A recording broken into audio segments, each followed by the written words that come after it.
And now, you're tuned in to RBLR, the home of Tampa Bay's RBLR Sports.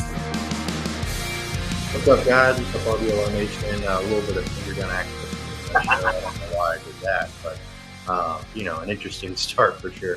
But I hope y'all are having a good week, good weekend, good night, good day, whenever you're coming in.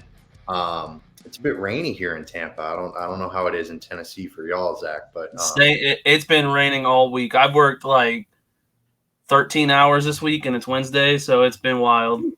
Man, that's intense. I can't say I've done any manual labor this week, so it's a bit different. But it's super rainy, pretty much both where we are. But before we get any further into any small talk weather bull crap, but Zach, go ahead and introduce yourself. Say what's up to everyone. Yeah, let's go. I mean, dude, it's weird being here with just two of us on the screen, but here we are. We're gonna make the best of it. Oh, for sure. Shout out to Musab. Hope he's doing well. Definitely sending good vibes his way. We're gonna get into it. We're gonna have a little bit of fun towards the end of the show with some kind of dream trade scenarios, realistic ones, but dreams nonetheless. But before we do all that, we'll get into the Best of the Bay nomination. We would love it if we could, garner some votes, get some support from y'all. Creative Loafing is hosting kind of a Best of the Bay award show as they do every year, and they have a best podcasts section. So the deadline to vote is June 30th. It's coming up. So if you wouldn't mind, the link is in the description. It's also on our socials. You kind of have to write us in because we're not, we're not the big time health and awareness and blah blah blah. But we know that we're your favorite. So definitely check us out there and do us a solid and vote. Also, if you really love us, then you could or you might already be like and subscribe, but definitely hit that like and subscribe button if you haven't already. But now we'll get into it after a long time of me jibber jabbering. We'll get into the news section. Dalvin Cook has come out and said that he would love to team up with DeAndre Hopkins. Zach, you and I have had many discussions about Dalvin Cook and potentially putting him in a Bucs uniform. Does this kind of take you out if you're the Bucs from the Dalvin Cook extravaganza, if you will? I mean, I think it has to because we're not signing both. We don't have the cap space to sign both, no matter what we do at this point. For sure. So I know that I've made comments before on the show that the cap is a myth. It can always be messed with, but I think that goes just kind of to an extent. You're not going to get two Pro Bowl level players on whatever we have left. I don't even think we have anything left at this point. So I think it essentially takes us out if that is like the only team he wants to play for. Yeah, and unfortunately, maybe not unfortunately, it's not doomsday, but the Patriots seems to be, in my mind at least, the favorites for DeAndre Hopkins. So does that mean that they land Dalvin Cook as well? I don't know. Bill Belichick seems like a pretty frugal guy. I don't know if he's the type of dude that would invest that type of money on two skill positions. That doesn't seem to be the Patriot way. Plus, like, where does that put Ramondre Stevenson, who I think is one of the best young running backs in the league? Wow. Best young running backs. I made sure to yeah. So like where would that put him? I feel like he's kind of found his groove with New England, and I think it'd be silly of them to give up on him by bringing in Dalvin Cook. And I know that doesn't mean that they're going to get rid of him, but that's definitely going to take playing time away from him. I think that would automatically make Dalvin Cook the starter, which maybe that makes Ramondre Stevenson available, and I wouldn't be mad about at all. Right. Yeah. I mean, from the Bucs perspective, it might be a bit of an advantageous move. Yeah, exactly. It's just, I don't know. I guess it's like looking back on it, I guess I've never really seen a time where Dalvin Cook's never had like a good wide receiver on his team. If I'm not mistaken, in his early days, he had Stephon Diggs. Mm-hmm. Yeah. I mean, and I know Adam Thielen's kind of washed up now, but Adam Thielen was really good. No, in his prime, Adam Thielen was a very solid. Yeah, and then he went to, obviously JJ. So it's like he's never not had a really good wide receiver on his team. So it kind of makes you look at it like, well, maybe he knows something that he's not telling us. Like he needs that potent pass game to be an effective runner. But I don't know, man. Just thinking about that today, I was like, wow, he really hasn't had solid number one receiver. He's never not had a solid number one receiver. Yeah, I mean, it's a good point. Like you look at like Derrick Henry, he had AJ Brown for a few years, but yeah, I mean, Alvin Kamara's had Michael Thomas. A lot of the running backs in the league, save Saquon Barkley. Saquon hasn't really had any good wide receivers here, but you're saying Isaiah Hodgins isn't a god, right? Or Kenny Galladay and Darius. No. Although I don't mean to just. I saw something on Darius Slayton today that he actually had a really good season last year, but so no disrespect to Darius Slayton, but I've seen him drop quite a few passes. So he's Justin Jefferson. He is not. We'll just yeah, exactly. But yeah, it's definitely an interesting kind of thought process to go down. Is how he kind of maybe wants to go to a team that he feels as if he's going to have plenty of room to run. He's not going He's not going to be facing a bunch of loaded boxes and teams just selling out to stop him. But I don't know. I also read this interesting article from The Athletic, I think it was, about how Dalvin Cook's kind of not as good as maybe we think he is. He wasn't a super efficient runner last season. He wasn't really, he wasn't his usual self. And Dalvin Cook is of the age where running backs start to kind of, I don't want to say deteriorate, but they kind of start to fall off. And he's got quite a bit of tread on his tires. There's that old saying that they say about running backs nowadays. All about the mileage that they have, talking about a player as if he's a used car. It's kind of disturbing, but that's where we are with the running backs in the NFL. So it's kind of a weird thing. You don't want to really. I don't really see the Patriots financially committing a lot to Dalvin Cook. So it's interesting that he's come out and said that. I just thought it was a topic to explore since the Bucs have been mentioned as a team to potentially be linked to Dalvin Cook, but. If it does take them out of the competition, which I think we seem to be in agreement that it kind of does, if he's serious about it. Yeah. I mean, where does that leave this team with the running back situation? I know we've talked about it to death, but it's just, it's like the quarterback situation. It's very much in flux. It's not solidified at all. It's kind of just like, well, we think Rachaad White's going to be the starting back. We think Baker Mayfield's going to be the starting quarterback, but no one knows for sure. There's a million different crazy things that could happen. So, I mean, are you kind of still thinking, they still need a veteran guy, more of a power presence, or like an Ezekiel Elliott or whoever else? Or are you just kind of mum? Yeah, I feel like you kind of mentioned, like, we've talked it to death, and I will stand on my little pedestal and say I still think that Zeke is the best option we have in definitely in the free agent market, but I think that he also kind of fills that need for us to see what Rachaad White is all about, because we can still have Rachaad White as our lead guy, who I have all the faith in the world that he can be a very good running back. But like I've said before, I don't think that he's ready to be the only running back right now. And I'm sorry, but Chase Edmonds is not, like, he's not putting the fear of God in anybody. Right. So if we had, let's say we had Zeke and, maybe Rachaad White pops off, which I'm hoping for. Like, I want him to be good, and I think he has the ability to be good. But let's say he pops off. That still gives us a goal line threat. Zeke is one of the better goal line running backs in the league. And I'll stand by that. I'm not saying he's a top 10 running back in the league anymore, but in the goal line, he's one of the better running backs in the league. So I think that to put him in the rotation with Rachaad White would be the ideal situation in my mind. Is he going to go for that? I don't know, but I would love that. For sure. And I mean, you look at the Lions last season and what they did with Jamal Williams. That was kind of an intriguing comparison to make. Sort of, because while Jamal Williams is not Ezekiel Elliott, I also don't necessarily think that Ezekiel Elliott is Jamal Williams. They're very different players. But, at this point in his career, I think Zeke is definitely more power than finesse. He's not the elusive, breaking it. He had that one play when I don't know if it was a rookie or a second-year guy, but he ran for a game-winning touchdown in the fourth quarter in the last seconds. I think it was against Pittsburgh. Yep, he's not the guy. He's not going to be, breaking big gains and doing that kind of thing. But that's the thing. I don't think the Bucs are going to really need him for that. So it'd be really interesting to see if they could maybe have him in a Jamal Williams type of role where, sure, he comes out in short yardage situations and stuff like that, but they mostly use him, like you said, in the red zone, in goal to go situations. That would be a really intriguing thing in my mind as well, to see the Bucs do. So yeah, I mean, there's just a lot of different things that could happen with this running back room. So what you're saying real quick is that I have kind of talked you into jumping on the Zeke bandwagon. No.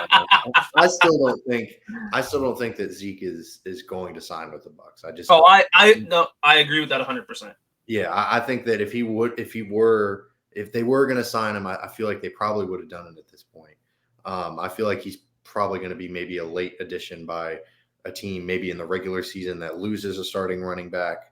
More of a contender rather than the Bucs, who unfortunately aren't going to be a contender. It almost feels like he's going to be one of those guys that signs at like right after the trade deadline, once everything is kind of settled down, where there's no other way to get better aside from the free agency, and then to see like what team has the best odds to be a playoff contender. Kind of like, I mean, I don't know anyone off the top of my head, but kind of like some of those older players do, where they'll sign, they're signing a whole year contract, but they play 6 games total. Like, right. I mean, you see it all the time. Des Bryant did it a few years ago. There you go. That's the one I was thinking of. Odell Beckham Jr. seemed like a candidate to do it last year. Obviously, he never actually signed anywhere, but people were thinking, oh, well, he's going to just wait it out and maybe sign someone in the later half of the season. But you see it all the time. There are veteran guys who kind of just latch on to teams towards the end of the year that maybe just need a little bit more to maybe push them over the edge. And I think Zeke is absolutely a candidate for that. So kind of moving on from the running back room, which we've discussed to death, there's been a lot of talk this week about Mike Evans' extension. He is obviously coming up at the end of his contract. He's also not a young Buck anymore, so there's just kind of a lot of different ideas being thrown around. Obviously, ideal situation, Mike Evans retires a Buccaneer. I would love to see him. He's been great for the community. He's a great player. He's the best wide receiver the Bucs have ever had. I mean, countless reasons to keep him around. Unfortunately, it's a business. Unfortunately, there's kind of the harsh side of it where, well, he's nearing the end of his productive years. He's had 1,000-yard seasons every year of his career, but who knows? So all of that to say, it's a very long-winded way to say, what would you do if you were the Bucs? Do you think you stand pat, kind of let him play out the remainder of his contract and then say, hey, thank you for playing with us for so many years and good luck? Do you maybe look to deal him? Do you think maybe there's anyone he's a really good wide receiver, so I'm sure there's someone that would be willing to take a flyer like a 6th or a 5th round pick? Or do you maybe look to extend him, save some cap? They can rework his contract to build some cap room this year. How are you feeling about it, Zach? I think a 5th or 6th round pick is absurd. I think that's way too cheap, if I'm being completely honest with you. Yeah. I don't know how to say it, because like when we get into our topic later, I'm going to contradict myself because I want Mike Evans to be a Buck forever. Of course, and I stand by it. So if it were me, I'm personally going to give him a contract extension, clear up some cap space for us this season, because there is still holes we need to fill. I mean, there's no two ways about it. We still need to fill holes. So I would extend him, make his cap hit this year a little bit smaller, because I think he's $14.1 million right now is what his cap hit is. So that's a lot of money. Like that's a lot of space, in all honesty, especially for these guys that we could sign now that are gonna essentially be veteran minimum deals. Right. So in my ideal scenario, we just extend him and free up some cap space. I know that he's done it time and time again for us, kind of like Brady did when he was with New England. He's always one of those guys that is okay with taking a pay cut. He's getting that money anyway, but taking a pay cut to help the team out. So for this scenario, I would like to just extend him, but I think him being a trade candidate I don't see it happening, but I could see how it could happen, if that makes any sense at all. For sure. No, it does. It does. They're obviously going to explore all avenues. They're not just going to sit there and, be ignorant and arrogant and just say, oh, we're extending Mike Evans, or they're not going to lean exclusively one way or the other. That's not how the world works. I agree with you. I think that they ultimately extend Mike Evans. I think that both sides have been incredibly happy. I mean, he's got a ring. He's gotten paid. He seems to enjoy living in Tampa. The Bucs drafted him. There's a multitude of reasons why both sides like each other. He's been he's a Ring of Honor. As soon as he retires, he's a Tampa Bay Ring of Honor guy, without a doubt. 100%. So, yeah, the mutual admiration, if you will, is there. So, yeah, I'm with you. I think that they extend him. I think that they make some cap space and they make some more additions. My only concern is just why they haven't done it yet. I don't know what the holdup is. I don't know what, maybe they're just getting through specifics, but it is a bit odd that it's taken this long. Because we're not close to the season starting, but we're also not super duper far away from it starting, so it is coming up. So I don't know. It's something to explore. We'll also, like you said, we'll get into the trade scenarios later, the dream trade scenarios, and some of them I feel like might involve Mike Evans. We'll see. But the only reason I know you kind of grimaced at the 5th or 6th round thing that I said earlier. The only thing is teams just aren't going to give away draft capital like that unless it's for a real like future game changing player. I don't know if the days of, because Mohamed Sanu got traded for a first I don't know but, I don't know if that type of thing happens anymore.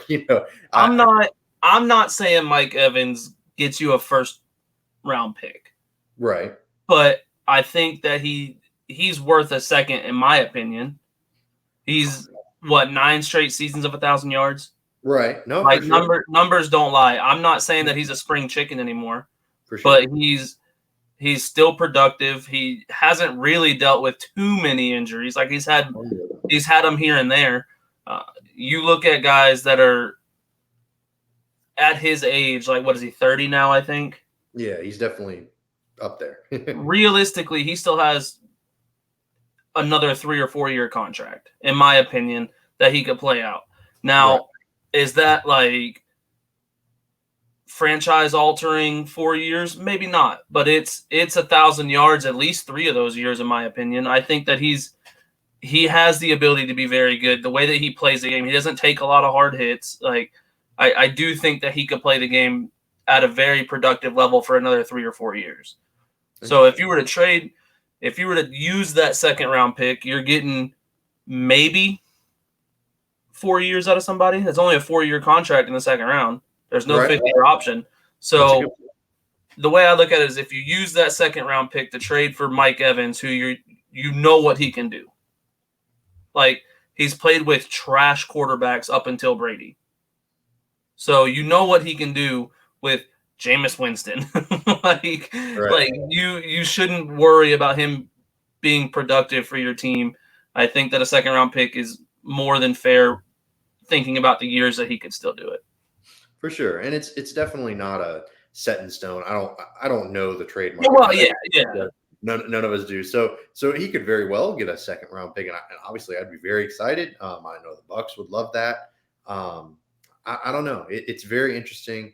I feel like we'll talk about it, like I said, ad nauseum in the second half of our show. But yeah, it's definitely something to consider just moving forward because the trade deadline happens in the middle of the year, and we don't see it like baseball has the flurry of deals that happen on the trade deadline. It's ridiculous. Football is obviously not like that. Football does not have nearly as many trades as other sports, baseball and basketball in particular. But it still happens, and if the Bucs season is not going as planned, it could be something that they would maybe think about if they haven't extended him up to that point. But even if they have, maybe that's an incentive for a team to, like you said, maybe give up a 2nd rounder. Maybe he agrees to a deal, and they're like, oh well, now we're not just trading for a 1-year rental. Now we're trading for a guy that's committed to a contract. We can keep him on the roster. So it's kind of an interesting thing to explore. Sorry, go ahead. I was going to say, I think that plays a big part in it too, is sure. if he gets a contract extension, he's automatically more valuable to any other team, which is scary to think about because then you're like, well, we extended him. He's not going anywhere. But you see that a lot of times teams will extend somebody and then trade them in the first year of their extension because, well, they have 3 years guaranteed. So that's the other team doesn't have to worry about it. Right. Yeah, that's a good point. You don't have to worry about, a guy coming back and saying, oh, I want this much money. You see, oh, okay, this is how much we're paying him, especially with the salary cap rising as the way it is. So it's definitely kind of interesting to see how that's all going. But another interesting thing is the RBLR shop. That place has some really let me get into the frame. Some really interesting threads. You can check out some really cool gear. bring back the Devil, Tampa Bay, all the hot stuff that you can get because it's raining, but it's hot in the summer. So you can get yourself a nice little t-shirt to rock around the house, or when you're going out partying with your friends. Maybe it's First Friday in St. Pete, you're looking to rock some fresh threads. This is the place to go. So shop.rblrsports.com. You type in the promo codes Cannons, CANNONS, and you get 10% off everything on your order. Definitely check it out if you're looking to rock some fresh gear. So after that shameless self-plug, we are moving on to the realistic dream trade scenarios. This is just, because like I mentioned earlier, trades don't really happen in the NFL nearly as often as I think they should, because it's just fun. It's a really fun thing to have happen. It's fun to talk about. It's fun to think about. And it's just, it's a lot of fun. So we're going to go ahead and just get into it. Zach, I'll let you go first. We're going to do an offensive trade and a defensive trade. Who's your offensive guy? Okay. I have 2 offensive trades. They kind of go together. Okay. My first one is Cortland Sutton. We get Cortland Sutton from Denver. We give like a 3rd round pick. Okay. Denver has said they want a second, so if we had to throw a second in there, then a second or a 3rd round pick, right? And that's why I say I think Mike Evans is worth a 2nd round pick for sure. For sure. But I would trade for Cortland Sutton with a 2nd or 3rd round pick, and I'm taking that 2nd or 3rd round pick, or ours, it doesn't matter. Or I'm taking ignore that. I messed up my trade talk. It's my own trade, and I messed it up already. That's all right. So we're giving up our 2nd or 3rd for Cortland Sutton. I'm with you. Then we're going to go to New York. We're going to say, listen here, buddy. We didn't sign Zeke. We couldn't get Dalvin. We want Saquon. And we're going to take Saquon, and we're going to say, you guys are going to give us a 3rd round pick too, and we're going to give you Mike Evans. But we're going to extend Mike Evans. So Mike Evans is going to be on a 3-year contract, right? 3 or 4 year contract. Okay. And we're going to get Saquon Barkley and that 2nd or 3rd round pick back and give up Mike Evans, which will give us $14.1 million to sign Saquon Barkley to an extension and have him for at least 2 or 3 years. Okay. All right. I follow you. So you're going to give up a 2nd or a 3rd, but going to get it back in a deal for Saquon Barkley. 100%. I will say I see the thought process behind it, because the Giants are in desperate need of a wide receiver. They don't have a great wide receiver room. They invested a lot of money in Daniel Jones this past season. So they want to help him out because as great as of a running back as Saquon Barkley is, he is not, he's not someone that Daniel Jones can just target down the field. Mike Evans, I think that there would be a lot of things that would have to happen. Obviously, Saquon's contract negotiations not been going well. He has been very public about the fact that, hey, they aren't paying me. And it's a running back situation. It's a running back problem. They just aren't paying running backs anymore, which, you can disagree or say it's right or wrong. That's just unfortunately. It's the truth. Yeah. Right. That's unfortunately the reality of the situation. So, it's kind of odd. And maybe the Bucs step in. Maybe, like you said, they say they're interested. I think that there would be 2 things. Daniel Jones would have to be having a really, really good season, and the Giants would have to be really, really good. But the Bucs would also have to be really good. I think the Bucs would have to be in contention for the NFC South, because otherwise you just trade Mike Evans for a draft capital and that's it. You don't want to re-sign Saquon to the future. In that scenario, I think the Bucs have to be committed to either Trask or Baker Mayfield, because 100%. And that's why I see this happening like before the trade deadline. I don't see this happening like in the off season. Right. But hypothetically, Baker's on a tear, right? I'm saying Baker because obviously you guys know from way back that I'm a Baker fan. For sure. But I say Baker's having a hell of a season. Right. And obviously Mike Evans is going to be a part of that.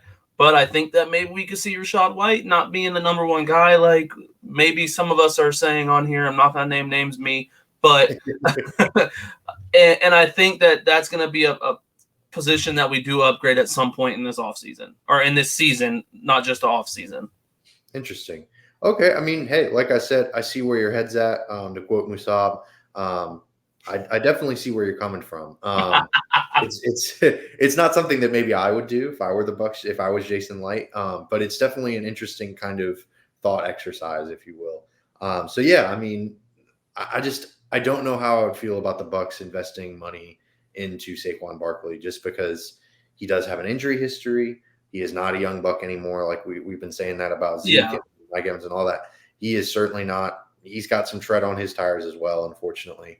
And he had a really good year last season. Don't get me wrong, but I don't know if you can continue that pace. And I don't know that if Baker's having that good of a season, that getting rid of Mike Evans would be the answer. I think Chris Godwin would have to have a breakout year. Russell Gage would have to be doing really well. They would have to basically be saying, our offense is doing really well despite the fact that Mike Evans isn't really as involved. And that's where Cortland Sutton comes in. Fair enough. No, I get you replacing him. I don't think Cortland Sutton is Mike Evans. Like there's no replacing Mike Evans by any means. I think that Chris Godwin and Cortland Sutton would be a good duo if Evans ever left. Again, I feel like I can't stress this enough, guys. I don't want Evans gone. This is this is not hating on Evans. I love Evans. I want him to be a Buck for life. But realistically, like Carter said earlier, it's a business. For sure. So Cortland Sutton and Chris Godwin, I think, would be a good duo. And I think Cortland Sutton is better than Russell Gage, which gives us a good Godwin at 1 and Cortland Sutton at 2, with Russell Gage still being 3 unless someone jumps over him. Right. Yeah, no, that's a good point. Yeah, I don't know. It's definitely an avenue kind of worth exploring. So that brings us to my trade scenario, which also involves Mike Evans. So, I know we both said that we want Mike Evans to retire a Buck yet, our dream scenario. But, whatever, regardless. My dream trade is for Trey Lance. I know seems like an easy out, just wanting them to trade for a quarterback. That's just, that's the most known player. But the 49ers have Brock Purdy, Sam Darnold, and Trey Lance. And there are reports out there, especially today, that saying that Sam Darnold has the edge to be the backup quarterback there. I mean, you spent 3 first-round picks on a guy, and now he's your third-string quarterback. I don't see a scenario where they keep him around very long. I mean, I know that they had a ridiculous amount of quarterback injuries last season. I get that. But if you are banking on your first and second string quarterback getting injured, then you're not going to win very many games regardless. So I don't know if I see them keeping him around very long. I know there are also people that say that there isn't a trade market at all for Trey Lance. I also don't buy that. I just think that the 49ers spent 3 first-round picks on a guy, and they don't want to punt on him and give him up for a 5th. But they're going to have to at some point. So all of that to say that if they are willing to part with Trey Lance for a 3rd rounder or later, I think you pull the trigger. I also think San Francisco's in a unique position where they're incredibly competitive, but they also have a very young quarterback that they could kind of trade away for maybe a veteran piece like a Mike Evans, because they have all of these playmakers. So why not add another one? I mean, shoot, Brandon Ayuk, freaking Deebo Samuel, Mike Evans, George Kittle, and Christian McCaffrey. Like, what? That's insane. So I would crazy. From a football fan perspective, to watch that would be really, really fun. And I think Brock Purdy's the future. I mean, he played ridiculously well last season. So that's explaining the San Francisco side. But from the Bucs perspective, it gives them a guy to kind of just see what they got. Because let's say they don't get the first overall pick next year. I don't think there's a quarterback other than Caleb Williams next year worth drafting or spending a first-round pick on. So I just think that Trey Lance is kind of another version of a first-round pick because he's still young. He's only 23 or 24. So after all that, what are your thoughts on that, Zach? How do you feel about this weird, wacky potential Trey Lance deal? Yeah, so I obviously, like, we have our notes, and I read it earlier, and my instant reaction was, what the hell is he thinking? Okay, for a 3rd-round pick, like, I get it. You're essentially – what are the odds of a 3rd-round pick doing anything on your team anyway? So, like, I get that. When I saw Evans for Trey Lance, that's the part that got me. And again, I know, like, my trade probably looked just as crazy to you. So when I'm thinking about it, like, Trey Lance, do I think he has potential? Sure, maybe. But I don't know. I'm not sold on Trey Lance. I don't think that he was worth what they traded to get him, let alone really a 3rd-round pick or a 3rd overall pick anyway. Right. When they picked him, I instantly was like, yeah, they should have went with Mac Jones. because that was the list, and this is when it happened, not like right now. But who's had a better career so far? I mean, Mac Jones. By default. It doesn't matter. It still happened. Right. But I guess my thing is just like, I've never been as high on Trey Lance as everyone else is. Look at the last North Dakota State guy who played in the league. Carson Wentz. Right. What happened to him? He had a couple of good seasons and kind of faded out into obscurity. Like he's a backup quarterback somewhere, I'd imagine. So I'm just not sold on like these D2 guys. Like if this were basketball or baseball, like where you see these D2 dudes come in and be very, very good, I can't think of very many D2 or not even D2. What is it called? Was it FBS? FCS. Yeah, FCS. Yeah. Like I don't see very many FCS skill position players that are producing at Pro Bowl level numbers. Mostly offensive linemen. I get it. Yeah, your offensive linemen, you're maybe some D linemen, but like you see these offensive linemen that come out and do good, and everyone's like, "Oh, the story of so and so who played at South Dakota State is a great." Yeah, out there you go, exactly. And I'm not sure that he was ever as good as he was being seen as because of the competition he was playing. Right. Yeah. No, it's a good point. Yeah, I don't know. I mean, like you said, I didn't think they should give that much up for Trey Lance when they did it. I'm not necessarily saying I take him or Mac Jones. I'm not going to get into all that, but regardless, I just think that, there's not only the opportunity cost, it's also an opportunity given. It's the opportunity to see what you have in Trey Lance, but it's also the opportunity to not necessarily spend a first-round pick on the quarterback position in the following draft and maybe address another position of need. That's kind of the big thing for me. So I don't know. It's something to kind of just think about because I think he's going somewhere. I don't know that he goes to the Bucs, but I think Trey Lance is going somewhere in whether it's the offseason next year or whether it's the regular season this year. I just think that the San Francisco 49ers are Super Bowl contenders right now, so they don't really have any use for a third-string quarterback that was a first-round pick. And what's the cap hit on a first-round pick? Like, it is high, but Mike Evans' cap hit is just. Well, no, I'm not saying for Tampa. I'm saying like. Oh no, for sure. For San Francisco to have a third-string quarterback that's making, I want to say it's like $18 million or something. Like, I don't know if it's quite that high, but I know that it's pretty high, especially for a top three. It's not minuscule. It's not something that's definitely so not. Like that's crazy to me that one, they would even go out and get Sam Darnold. I know that there's concern over Brock Purdy. I don't even know if he's going to play this season. Well, they're saying he's on track to play. That's what makes me also think. Oh, okay, gotcha. Okay, I know there was rumors early in the offseason that he might not play at all this year. Yeah, that he was going to miss it. Yeah, absolutely. Yeah, so to see like them sign Sam Darnold, I was like, I kind of get it, but also like I don't. Right. And then for Trey Lance to just be now, like you've said in the reports, it looks like he's going to be a third-string guy. You're not paying a third-string guy anything near what a first-round pick would make. 100%. Yeah, so that unless you're the Packers paying Jordan Love forever to finally get a chance to play. So right. I mean, most teams, like we saw it last season in the NFC Championship game, the 49ers didn't even carry a third quarterback. So a lot of teams just carry two. So it's a very odd situation. So that's with that new rule, though, they're allowed to carry, what is it? If they're on the 53-man roster, you're allowed to have three. So, like, I kind of understand it, but not for that much money. And for the potential to get something for him as well. Exactly. So now we'll move to the other side of the ball, the defensive side of the ball. I think you had, looking at our notes, you had a far more splashy and interesting trade. So I'll just get mine out of the way quickly. Okay, go for it, brother. Tavier Thomas. My apologies if I butchered his first name. I said this name last season as well. He's a Houston Texans slot corner. He kind of had a breakout, as much of a breakout season as you can playing the slot for the Houston Texans. But, he's a solid slot guy. The Bucs need a slot guy.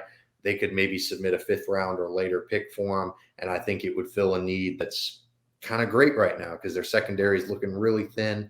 He's not uber expensive or anything. It wouldn't take up a lot of cap. I think this would only happen, though, if they extend Mike Evans and create some cap space. Maybe they say, oh, well, let's trade a sixth or a seventh for Mr. Thomas. So that's mine. Just wanted to get it out of the way because yours is fun and exciting, so I wanted to get to it.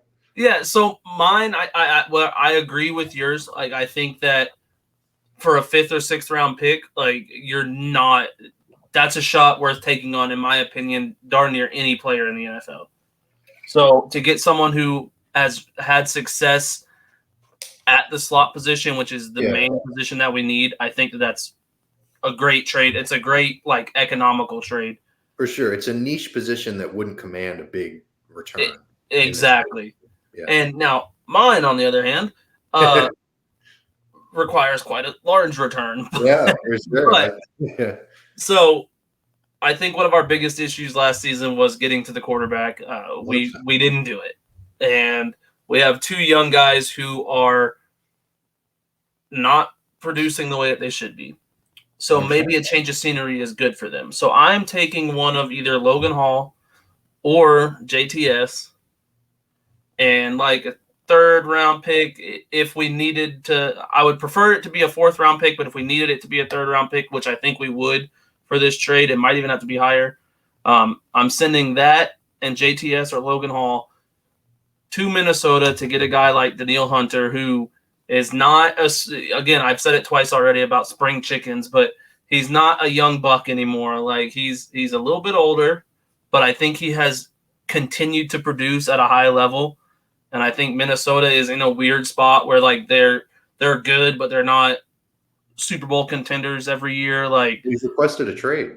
Yeah, exactly. And he wants out. So I think that if they could get a young guy like Logan Hall or JTS, I think JTS probably has more value than Logan Hall right now. But I think if you could get a guy like one of them that might do well from a change of scenery, and a pick for Danielle Hunter, whether we have him for 1 year or more, like, I think that brings an instant impact to our defense now. For sure. Yeah, and I think that there are a lot of other teams that I have conflicting opinions about this one, because on the one hand, I don't think Danielle Hunter's worth a 2nd or a 3rd round pick. But on the other hand, I think that the competition, the market for him is going to be so large that he might demand a 2nd or a 3rd round pick. Simply because the Jaguars have been linked to him. Kansas City's been linked to him. Every team needs pass rushers. There's not a team out there that wouldn't take Danielle Hunter. So, it's just tough because, like I said, I don't think that from a production standpoint, from a health standpoint, he's had some injury history. I don't think he's worth a 2nd or a 3rd, but that would be the price that the Bucs would likely have to pay. So the tough thing about that is I don't know if it's worth giving up a 2nd or a 3rd round pick for a guy like Danielle Hunter that might only stick around for a year when you're trying to rebuild. But at the same time, I'm with you. The pass rush last year was atrocious. The Bucs pass rush was unacceptable. So the fact that, they could maybe get a guy like Danielle Hunter for a 3rd round pick is kind of exciting. It's kind of enticing. So yeah, if they're serious about contending this year, this would be an interesting deal to make for sure. I just don't know how serious they are. This might, if the Danielle Hunter situation just stagnates, which it's weird. It seems like across the NFL, nothing's happening. Yeah. So if it continues to be like this and he lasts into the season wanting out, then maybe by the trade deadline, the Vikings get desperate and they give him up for a 5th, and maybe the Bucs take that and just run with it if their season's going well. So it's really interesting. I love exploring trade options just because, it never happens. So it's fun to think about it if they do. But thank you all for sticking with us. We're coming towards the end of this episode. Like I said at the beginning, please like and subscribe if you like what you heard. Also, check out that Creative Loafing Best of the Bay thing and vote for us. We certainly appreciate it. Also, check us out on socials at RBLR Sports, Twitter, Instagram. We have a TikTok now, Facebook. So, definitely check us out there. I think Zach's got some TikToks. So if you're trying to see more of his, more of his pretty face or ugly mug, depending on which side of the fence you fall on. Right. But anyways, all that to say, thank you so much for listening. We really appreciate it. We hope you're having a wonderful evening, day, wherever you're tuning in from us. So thank you again. And as always, go Bucs.